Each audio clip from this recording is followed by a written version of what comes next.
नमस्कार। Class 12th accountancy. हमने अपनी लास्ट क्लास में न्यूमेरिकल क्वेश्चंस 30 को समझाया था। हम टॉपिक समझ रहे हैं admission of a new partner. और एक सिंपल सी बात मैं आपको बता दूं कि आपके इस चैप्टर में से 6 नंबर का बड़ा प्रश्न एग्जाम में आता है।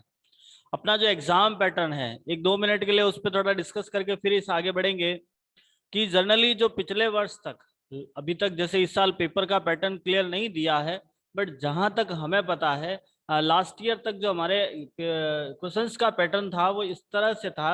1 नंबर के आते थे, 2 के आते थे, 4 के आते थे और 6 नंबर के आते थे। प्रश्नों का जो क्राइटेरिया था, कुछ प्रश्न 1 नंबर के रहते थे, 2 का भी आता था, 4 का भी आता था और 6 का भी आता था। तो ये एक ऐसा चैप्टर है जिसमें से 1 नंबर का भी प्रश्न आता है, 2 का भी आता था, 4 का भी आता था और 6 का भी आता था। अब आप सोचोगे ये कितने नंबर का था, तो जनरली लगभग इसके जो मार्क्स हैं वो 12 से 15 मार्क्स का है। लेकिन इस बार जो नया सिलेबस दिया है उसके अंदर इसको अलग ढंग से डिस्क्राइब किया है। उसकी पूरी मैं वीडियो बना के आपके ग्रुप में डाल दूंगा कि उसके अंदर कौन सा चैप्टर कितने नंबर का है, उसमें से कैसा प्रश्न आने वाला है, वो सारी चीजें वो बहुत जल्द मैं आपके डाल दूंगा। नेक्स्ट आगे बढ़ते हैं। इस टॉपिक की इम्पोर्टेंस काफी ज्यादा है, इस बात का स्पेशली ध्यान रहे। और हर एक एडजस्टमेंट को आपको डीपली समझना है। जैसा कि कल हमने अपना एडजस्टमेंट किया था वर्कमैन कंपेंसेशन से रिलेटेड, उसी से रिलेटेड आज का भी हमारा सवाल होगा। इसमें कुछ नए पॉइंट्स होंगे, तो ध्यान से समझिएगा। नया पॉइंट समझना है, कैसे करना है, बहुत अच्छे ढंग से समझाने की कोशिश कर रहे हैं। आपके स्क्रीन पर एक आपको क्वेश्चंस नजर आ रहा है जहां प्रश्न में लिखा एक्स और वाई 2:1 में लाभ बांटते हुए साझेदार है। अपने पास 2 पार्टनर है एक्स और वाई, 2:1 में उनका पुराना अनुपात दिया हुआ है। अब इन्होंने लिखा, ये लिख रहे हैं कि 31 मार्च 2017 को उनकी पूंजी बैलेंस शीट दिया हुआ है। नीचे लिखा है जेड 1/4 हिस्से के लिए फर्म में प्रवेश दिया। आपने जेड को 1/4 भाग के लिए प्रवेश दिया है। आगे की लाइन बहुत ही स्पेशली समझना है, जिसे वह एक्स से प्राप्त करेगा। ये जो 1/4 भाग है वो पूरा का पूरा एक्स से प्राप्त कर रहा है, तो इसके अंदर हमारी कंडीशन आ गई केवल एक्स त्याग कर रहा है। यहां आपका सैक्रिफाइस केवल एक्स ही कर रहा है, वाई नहीं कर रहा है। नेक्स्ट आगे लिखा जेड अपने पूंजी के 36,000 नकद व 14,000 के राम लिमिटेड के अंश लाता है। देखिए, कोई सा भी साझेदार, आपका जो नया साझेदार है, साझेदार अपनी पूंजी के रूप में, अपनी पूंजी के रूप में,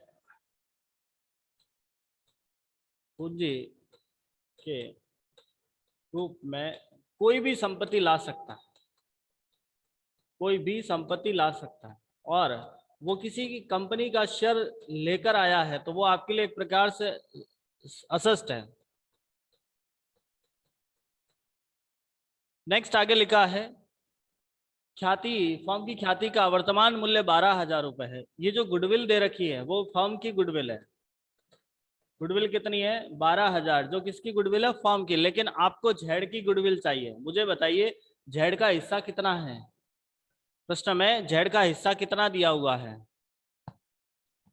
आपको इस सवाल में जेड का हिस्सा दिया है 1/4 भाग। तो 12,000 का 1/4 भाग जो आपके जेड की गुडविल आ गई, मतलब जेड की गुडविल कितनी होगी? 3,000 रुपए। जेड अपने हिस्से की ख्याति नकद लाता है, ठीक है, ये कॉन्सेप्ट है कि वो नकद लाएगा नहीं लाएगा, हमको बिल्कुल क्लियर लिखा हुआ है जेड अपने हिस्से की ख्याति नकद में लाएगा। फिर लिखा देनदारों पर डूबत ऋण आयोजन 10% तक बढ़ाया जाए। मतलब ये हमारा एक प्रोविजन का पॉइंट है जो रिवैल्यूएशन से एडजस्ट होगा। अदत्त वेतन की आवश्यकता नहीं है, आउटस्टैंडिंग लायबिलिटीज की जरूरत नहीं है, it is also related to revaluation account. Plant और मशीनरी 5% से अधिमूल्यांकित रहतिया 2,400 रुपए से बढ़ाई जाए, भवन का मूल्य 10% से कम करना है। तो हम ये कहते हैं कि आगे वाले सारे के सारे पॉइंट रिवैल्यूएशन से रिलेटेड है। नेक्स्ट, हमें इस प्रश्न में करना क्या है, वो सबसे मेन पॉइंट है। प्रश्न में लिखा जेड के प्रवेश पर लाभ हानि समायोजन खाता। या आप लाभ हानि समायोजन खाता कहो या रीवैल्यूएशन अकाउंट कहो, एक ही बात होती है। यदि आपको प्रश्न में profit and loss adjustment account पूछा है या रिवैल्यूएशन अकाउंट पूछा है तो दोनों का मीनिंग सेम है। We have to create a revaluation account. इसका मतलब यही होता है कि हमें एक रिवैल्यूएशन अकाउंट बनाना है, साझेदारों के पूंजी खाते बनाने हैं और चिट्टा तैयार करना है। तो इस सवाल को थोड़ा सा हल करते हैं और सबसे पहले हम बनाते हैं रिवैल्यूएशन अकाउंट। पहला अकाउंट बनाएंगे हम अपना रिवैल्यूएशन अकाउंट। अकाउंट बनाते हैं रिवैल्यूएशन। हम जानते हैं रिवैल्यूएशन अकाउंट में केवल हम असेट्स और लायबिलिटीज को लिखेंगे और वो भी उनके जो वैल्यूएशन चेंज हुआ उसी को लिखा जाता है। अब थोड़ा सा ध्यान से समझना, सवाल में कुछ नए नए पॉइंट और दिए हैं। जैसे सबसे पहले कैपिटल और गुडविल इसमें आती नहीं, हमने बिल्कुल ही इसको बहुत अच्छे ढंग से समझा है कि इसके अंदर हम कैपिटल और गुडविल नहीं लिखते हैं, ना कैपिटल लिखनी है ना गुडविल लिखनी है। नेक्स्ट, देनदारों पर डूबत ऋण आयोजन 10% तक बढ़ाया जाए। देखिए यहाँ पे दो शब्द आते हैं, एक तो आता है तक, हालांकि आपने 11th क्लास में भी समझा था। आज हम फिर समझते हैं, दो वर्ड आएंगे, बार बार आपको इसको समझना पड़ेगा। रिवॉल्यूशन से रिलेटेड दो शब्द आएंगे, तक और से। तक का मतलब तो होता है उस संख्या, या हम उसको ये लिख सकते हैं, तक का मतलब हम समझते हैं कि वह संख्या अंतिम संख्या रहेगी, वह संख्या या वह राशि अंतिम होगी।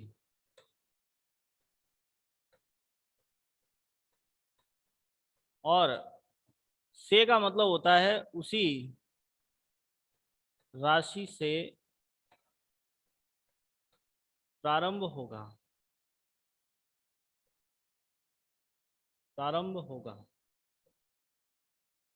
देखो मैं दो बात कहता हूं, जैसे एक पर्सन यहाँ खड़ा है, एक लिखा कि जैसे इसका नाम मैंने दे दिया राम, राम को जयपुर तक जाना है। और दूसरा है, दूसरे स्टेटमेंट है, राम को जयपुर से जाना है। दोनों में क्या फर्क है?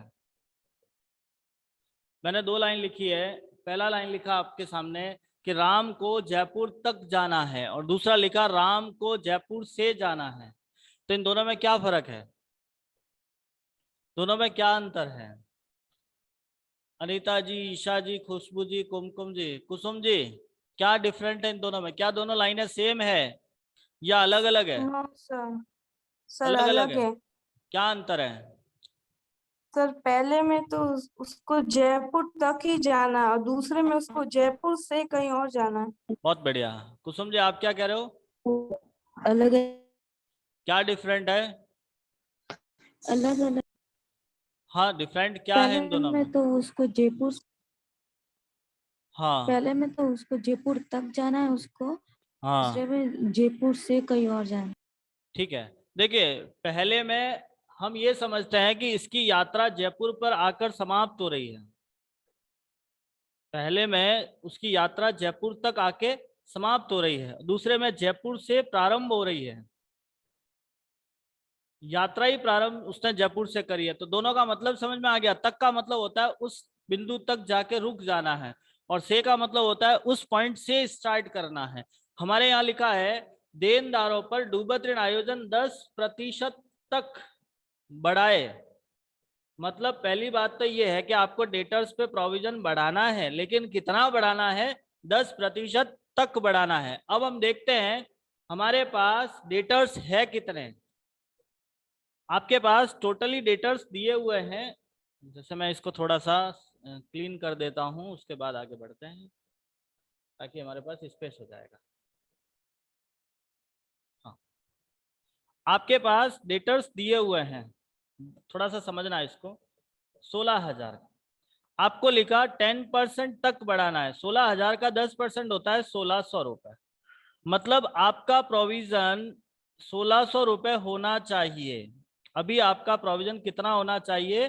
1600 रुपए।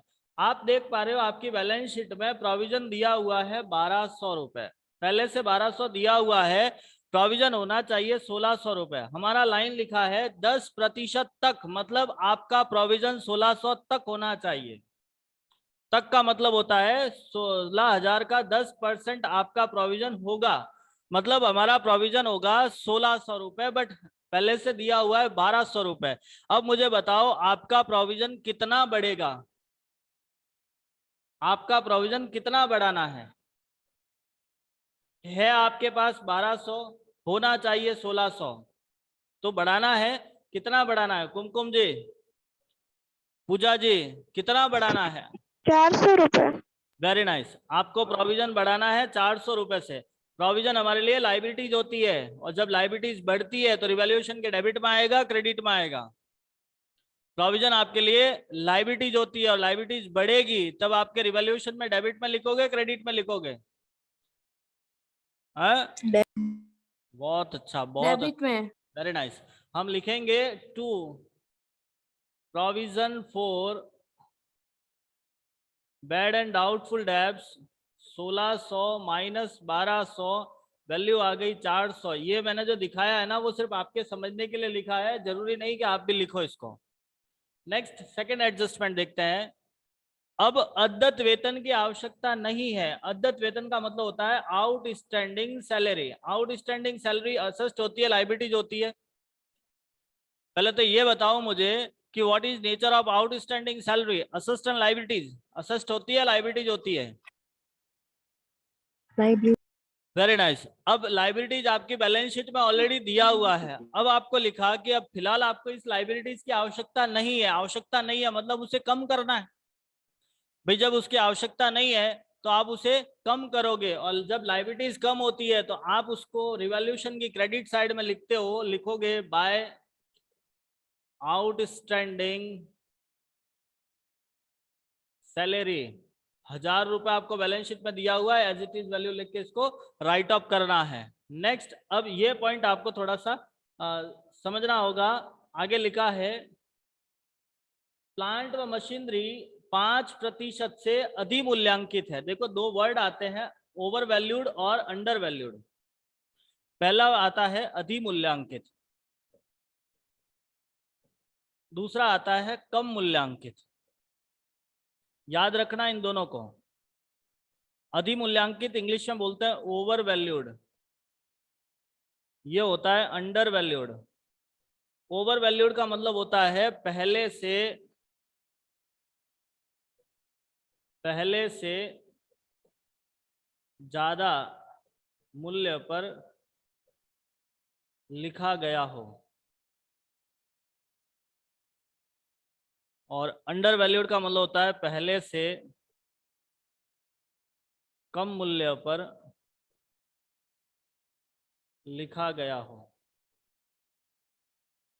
देखो ओवर वैल्यूड लिखा हुआ है, इसका मतलब अब समायोजन क्या करना है, एडजस्टमेंट में उसे कम करना है। जैसे ही एडजस्टमेंट करोगे उसको कम करना है। जो पहले से ज्यादा लिखा हुआ है उसका एडजस्ट करने के लिए उसे कम करोगे, और जो अंडर वैल्यूड है उसे आपको बढ़ाना है। आया समझ में? Over valued under valued clear हो गया। ओवर वैल्यूड का मतलब होता है पहले से ज्यादा लिखा हुआ है, तो अब उसको एडजस्ट करने के लिए कम करोगे, और अंडर वैल्यूड के अंदर पहले से आपने कम लिखा हुआ है, उसको अब एडजस्ट करने के लिए बढ़ाओगे। दोनों का कॉन्सेप्ट क्लियर हो गया? हाँ जी। ठीक है। अब इसमें काम कैसे करना है, तो ओवर वैल्यूड के लिए आप हमेशा ध्यान रखना, value into rate by 100 plus rate करना है। जब भी आप ओवर वैल्यू को कैलकुलेट करोगे तो जो भी आपको वैल्यू दे रखी है उसका 100 प्लस रेट करना है, रेट बाय 100 प्लस रेट, क्योंकि इसमें ऑलरेडी इतना अमाउंट पहले से जुड़ा हुआ है। और अंडर वैल्यूड के लिए करोगे value into rate by 100 minus rate. ये याद रखना है आपको। जैसे हमको लिखा प्लांट व मशीनरी 5% से अधिमूल्यांकित है। जो आपका प्लांट एंड मशीनरी है वो ऑलरेडी ज्यादा लिखा हुआ है। कितना ज्यादा लिखा हुआ है? 5%। हमारे बैलेंस शीट में प्लांट एंड मशीनरी दिया हुआ है 42,000, जो 5% ऑलरेडी ज्यादा है, ओवर वैल्यूड है, तो 105 करना है। Is it clear? Over valued के टाइम आप उसमें जोड़ के दिखाओगे, 100 प्लस रेट करोगे तो हमारा वैल्यू आएगा 5 और ये 21 21 टू 242 मतलब 2000। समझ में आया? बेटा जवाब तो दीजिए। आपके पास बैलेंस शीट में आपको 42,000 दिया हुआ है, प्लांट एंड मशीनरी लिखा है 5% ओवर वैल्यूड है। ओवर वैल्यूड है तो आपको काम करना है। ओवर वैल्यूड के टाइम में काम में क्या करोगे? आप जो भी वैल्यू दे रखी है उसको इंटू करना रेट बाय 100 प्लस रेट। अब हमने ये अभी समझा है कि ओवर वैल्यूड दिया हुआ है, इसका मतलब उसे कम करना है। मुझे बताओ प्लांट एंड मशीनरी आपके लिए क्या होती है? असेस्ट या liabilities? Plant and machinery asset होती है। असेस्ट कम करनी है, रिवैल्यूएशन की कौन सी साइड लिखोगे? असेस्ट को कम करने के लिए रिवैल्यूएशन की कौन सी साइड लिखोगे? डेबिट में या क्रेडिट में? डेबिट में। वेरी नाइस, बहुत बढ़िया। हम लिखेंगे to plant and machinery, to plant and machine और 2000 कैसे आया था? तो 42,000 इंटू 5/105 किया है मैंने। ओवर वैल्यूड है इसलिए 105 करना है। नेक्स्ट आगे लिखा है रहतिया 2400 रुपए से बढ़ाई जाए। रहतिया का मतलब होता है स्टॉक। स्टॉक असेस्ट होता है, लायबिलिटीज होती है। स्टॉक असेस्ट होती है। असेस्ट बढ़ रही है, कौन सी साइड लिखोगे? Credit side. Very nice. To by stock 2400। अब यहाँ ध्यान से देखिएगा, आपको जो लाइन लिखी है उसी को थोड़ा समझना। आपको लिखा ना रहतिया 2400 रुपए से बढ़ाया जाए। से मतलब इसी अमाउंट से। से का मतलब उसी अमाउंट से आ रहा है मतलब सेम अमाउंट। और यदि तक आ रहा है तो डिफरेंट लेना है, तो आपको डिफरेंट कैलकुलेट करना होगा, इस बात का ध्यान रहे। अगला लिखा भवन का मूल्य 10% से कम मूल्यांकित है, अंडर वैल्यूड। अंडर वैल्यूड में आपको क्या करना है? वापस बढ़ाना है। भवन यानी आपके पास बिल्डिंग दिया हुआ है 36,000, जिसका 10/90 करेंगे क्योंकि 10% अंडर वैल्यूड है। अंडर वैल्यूड में अभी हमने समझा ना, रेट बाय 100 माइनस रेट करनी है, तो ये वैल्यू आएगी आपकी 4000। 9 4 जा 36। अब मुझे बताओ आपका बिल्डिंग क्या होता है? असिस्ट होती है, लायबिलिटीज होती है? बिल्डिंग क्या होता है? असिस्ट या लायबिलिटीज? असिस्ट होती है। और पहले से कम लिखा हुआ है, अंडर वैल्यूड है। अंडर वैल्यूड है तो उसको बढ़ाना पड़ेगा। बढ़ाने के लिए आप क्रेडिट साइड में लिखोगे बाय बिल्डिंग, बाय बिल्डिंग 4000। ठीक है। नेक्स्ट आगे लिखा है 4000 के लेनदार अपलिखित करना है। अपलिखित का मतलब होता है कम करना है। आया समझ में? अपलिखित का मतलब होता है राइट ऑफ करना, कम करना। लेनदार हमारे लिए असेस्ट होती है, लायबिलिटीज होती है? लेनदार असेस्ट है, लायबिलिटीज है? लायबिलिटीज है। लायबिलिटीज कम करना है, लायबिलिटीज कम करना है, कौन सी साइड लिखोगे आप? डेबिट या credit? Very nice, credit. Very nice, very nice. By creditors 4000, आपको क्रेडिटर्स लिखना है बाय में 4000। नेक्स्ट आगे लिखा है कर्मचारी क्षतिपूर्ति संचय के विरुद्ध 9000 का दायित्व निश्चित हुआ। देखिए यहाँ आपका वर्कमैन कंपेंसेशन का पॉइंट है, जो हमने अपनी लास्ट क्लास में समझाया था। मैं आपको फिर से दिखा देता हूँ ये वाला, कि यदि प्रश्न में वर्कमैन कंपेंसेशन रिजर्व और लायबिलिटी फॉर वर्कमैन कंपेंसेशन दोनों दिया हुआ हो, बैलेंस शीट में भी है और एडजस्टमेंट में भी है, तो हमारा जो आज का प्रश्न है उसके अंदर आप देखोगे तो आपके पास दोनों जगह है। देखोगे आप बैलेंस शीट में वर्कमैन कंपेंसेशन दिया हुआ है और नीचे एडजस्टमेंट में भी वर्कमैन कंपेंसेशन दिया हुआ है। ऐसी कंडीशन में आपको काम क्या करना है? तो आपको ये वाला प्रोसेस फॉलो करना है। सबसे पहला फिर से समझिएगा, यदि आपका वर्कमैन कंपेंसेशन और लाइबिलिटी फॉर वर्कमैन कंपेंसेशन दोनों समान हो, दोनों बराबर है, तब तो आपको एंट्री करनी है workman compensation to liability for workman compensation. ऐसा कब करना है? जब दोनों वैल्यू इक्वल है। सेकंड कंडीशन, यदि आपका वर्कमैन कंपेंसेशन मतलब बैलेंस शीट वाला अमाउंट आपके एडजस्टमेंट वाले से ज्यादा है, बैलेंस शीट का वैल्यू एडजस्टमेंट से ज्यादा है, तब हम एंट्री कर रहे थे workman compensation reserve account debit to liability for workman to old partners capital. ऐसा कब करना था? जब आपकी बैलेंस शीट की वैल्यू ज्यादा थी।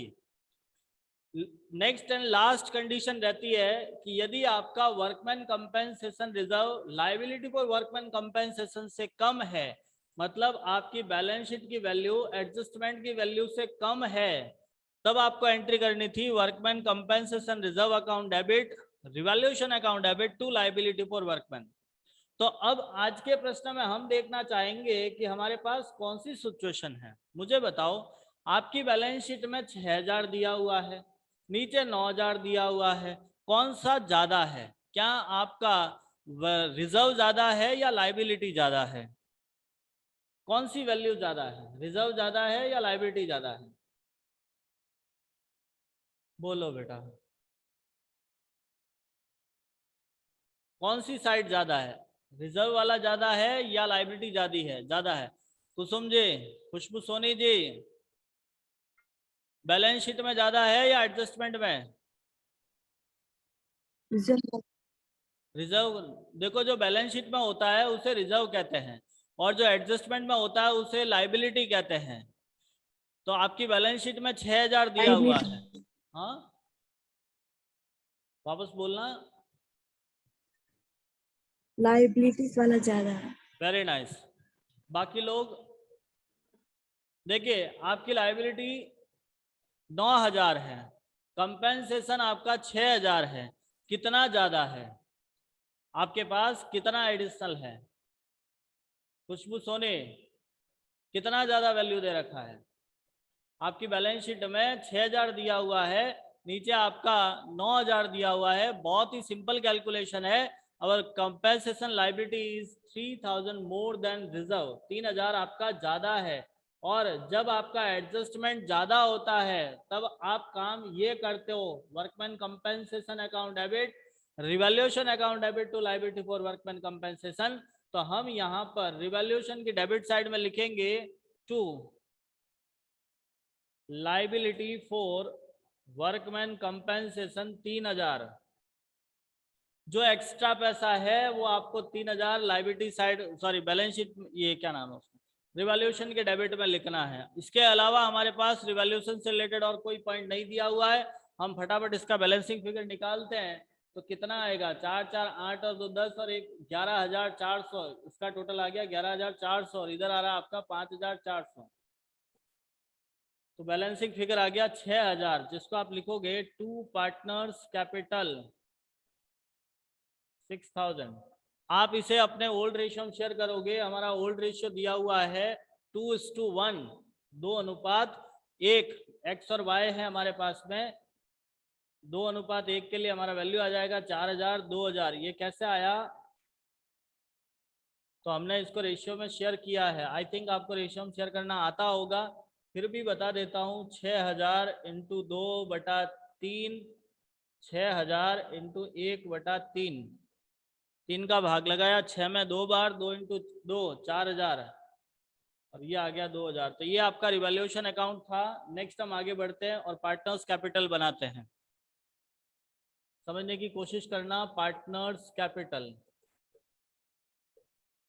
हमारे पास 3 पार्टनर है, एक्स वाई जेड। आपको अमाउंट के 3 कॉलम करने हैं। जितने पार्टनर है उतने कॉलम खोलने होंगे आपको। X Y Z, X Y and Z लिखोगे आप। सबसे पहले बाय बैलेंस ब्रॉट डाउन। अब ये बैलेंस ब्रॉट डाउन कहाँ से लाना है? तो आपकी जो बैलेंस शीट है उसके अंदर जो कैपिटल दिया हुआ है वही आपका बैलेंस ब्रॉट डाउन होता है। 50,000 60,000 is balance of old partners x का है आपका 60,000, इसका है 50,000। अब आपका नया पार्टनर कैपिटल लेकर आया और लाएगा ही लाएगा, ये 100% बात है। आपको लिखा जेड पूंजी के रूप में 36,000 नकद तथा 14,000 रुपए के राम लिमिटेड के अंश लाता है। हम जनरल नॉर्मल एंट्री करेंगे बाय कैश। उसने 36,000 कैश लाया है तो बाय कैश 36,000। उसने शेयर लाए हैं, शेयर ऑफ राम लिमिटेड 14,000 के शेयर लाए तो 14,000 के शेयर लिखने हैं आपको। क्लियर, दोनों बात आ गई समझ में। अब हम गुडविल देखते हैं। गुडविल को करने से पहले सबसे पहले हमें यह देखना है कि क्या ख्याति खाता आपकी बैलेंस शीट में खुला हुआ है या नहीं है। क्या आपकी बैलेंस शीट में गुडविल पहले से दिया हुआ है या नहीं। देखिए बेटा फटाफट, बैलेंस शीट में गुडविल है या नहीं है। नहीं है सर। सर है 3,000 दिया हुआ है ना आपको, तो जो गुडविल पहले से सर। दिया हुआ है पहले उसे बंद करना होगा। बंद करने के लिए हम डेबिट साइड में लिखेंगे टू गुडविल, और ये हमेशा ओल्ड रेशियो में होता है। 2:1 में हमने शेयर कर दिया तो वैल्यू बनेगी हमारी 2,000 1,000, वैल्यू आ गई 2,000 1,000।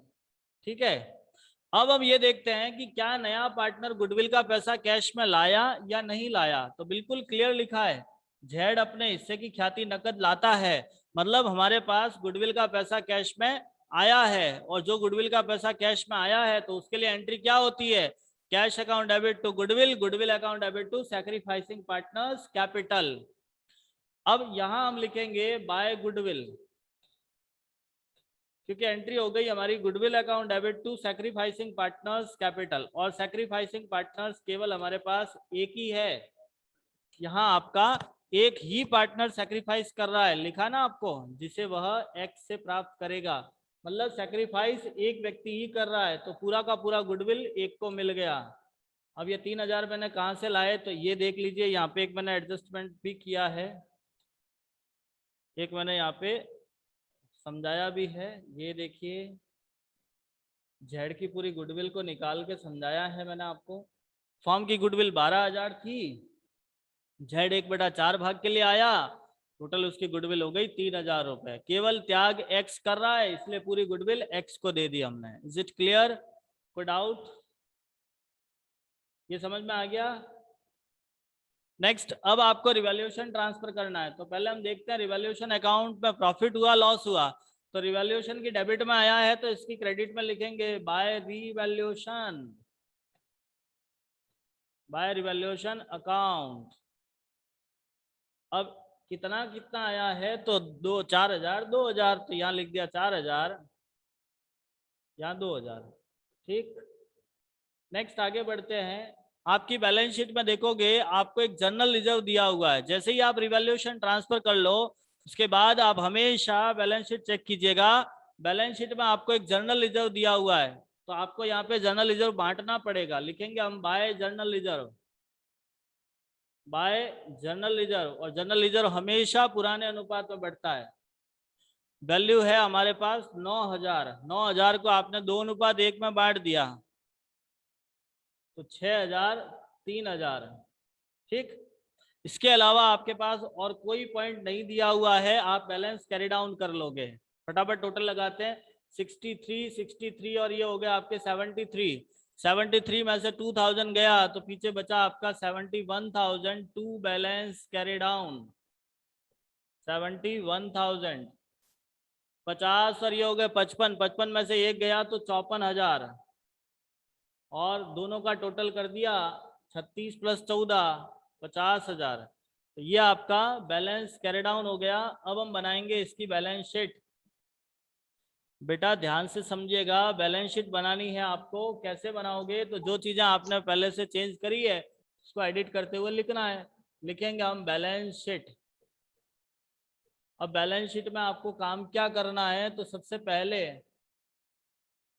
पहले लिखेंगे हम capital X Y Z. X की कैपिटल 71,000, इसकी है 54,000 और इसकी है 50,000।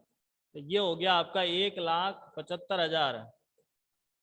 ठीक है, अब हम लायबिलिटी साइड चेक करते हैं। सबसे पहले आपको लिखा क्रेडिटर्स, हम यहाँ लिखेंगे क्रेडिटर्स।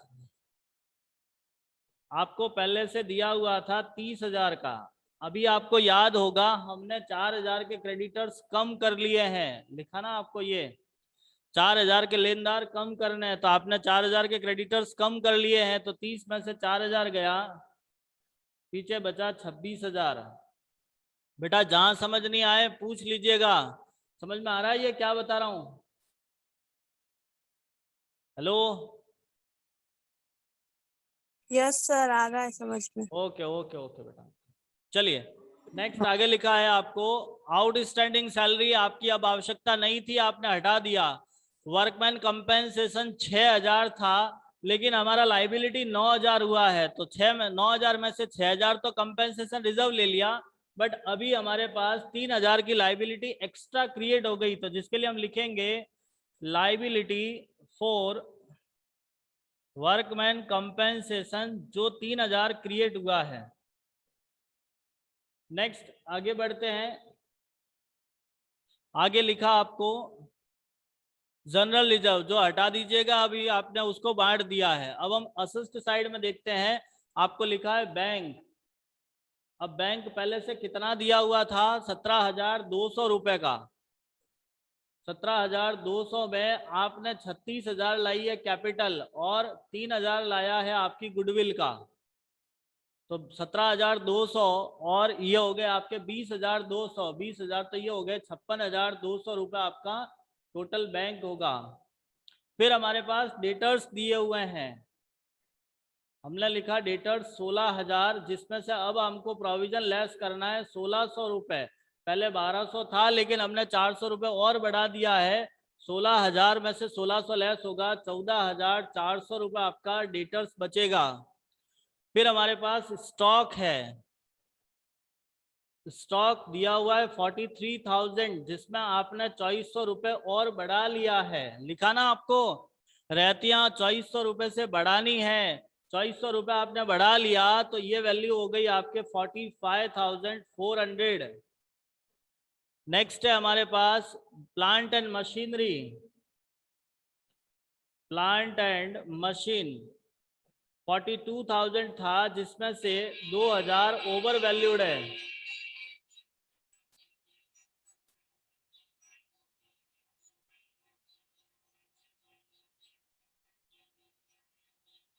फिर आपके पास बिल्डिंग,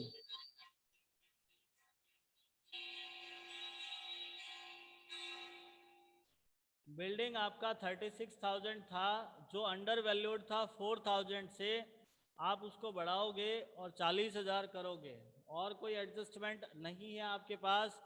अब आप इसका टोटल लगाओगे दोनों साइड का। गुडविल आपने बांट दी, गुडविल वापस बैलेंस शीट में नहीं आती है, इस बात का ध्यान रहे। अब हम इसका टोटल करेंगे तो 1,75,000 प्लस करोगे यहाँ पे 29,000, इसका आ गया 2,04,000, इसका आ रहा है 56,200 प्लस 14,400 प्लस 45,400 प्लस 40,000 प्लस 40,000।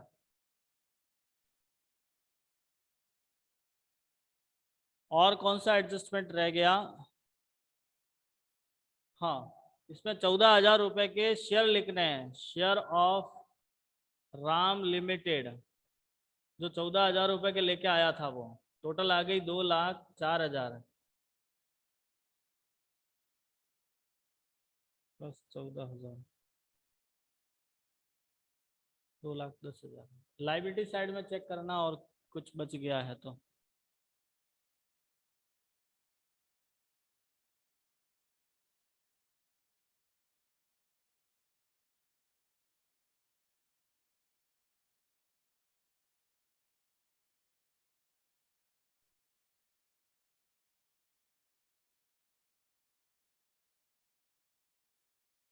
एक बार आप इसका टोटल देख लीजिएगा। नेक्स्ट हिस्सा आगे हम अपनी अगली क्लास में समझते हैं। सवाल का आप स्क्रीनशॉट ले लेना और नोटबुक में इसको कंप्लीट करना है। Thank you.